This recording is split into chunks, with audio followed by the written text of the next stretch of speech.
Ya baik, kita beralih ke informasi berikutnya pemirsa. Umumnya makanan terbuat dari bahan yang bisa dimakan. Namun di Tuban, Jawa Timur, ada makanan khas yang terbuat dari bahan tanah. Makanan ini terkenal dengan sebutan ampo. Meski makanan ini lebih banyak dikonsumsi oleh wanita hamil yang ngidam, namun tak jarang warga memakannya untuk camilan.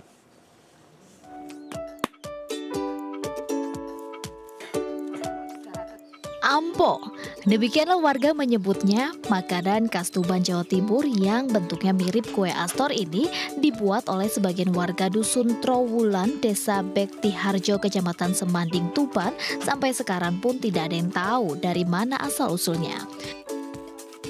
Makanan ini murni terbuat dari tanah yang berwarna hitam tanpa campuran. Ampo dijual dengan harga sangat murah, per kilogramnya hanya Rp8.000. Harga tersebut pun terbilang cukup murah jika dibandingkan dengan proses pembuatannya yang sangat lama. Tidak hanya sebagai camilan, ampo ini dipercaya mampu menyembuhkan penyakit.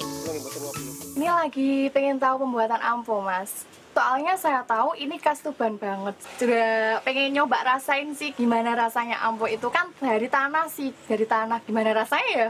Emak itu 4 generasi, sedangkan Mbak Pi 5 generasi sekarang. Biasanya nih orang Jawa dibuat sesaji, terus ada orang yang hamil buat ngidam, buat obat juga bisa, buat gatal sama panas dalam. Bahan baku camilan ampo terbuat dari tanah yang berwarna hitam, yang sudah dipilih dan tidak mengandung kerikil. Biasanya mereka mengambil tanah liat dari sawah maupun tanah tegalan. Jika tanahnya kering, maka harus disiram air terlebih dahulu agar bisa dipadatkan. Tanah liat yang sudah padat kemudian diserut dengan menggunakan pisau yang terbuat dari bambu yang tajam.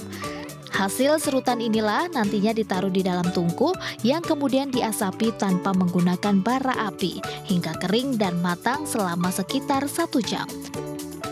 Namun sebelum diasapi, ampo yang sudah diserut hingga berbentuk seperti makanan astor ini dijemur terlebih dahulu hingga kering. Setelah kering dan matang diasapi sekitar 1 jam, camilan ampo sudah langsung siap untuk dimakan. Ampo ini pun rasanya sangat gurih dan hampir seperti rasa kacang tanah yang sudah digoreng. Bagaimana pemirsa, Anda tertarik untuk mencobanya? Pipit Wibawanto, MNC Media Tuban, Jawa Timur.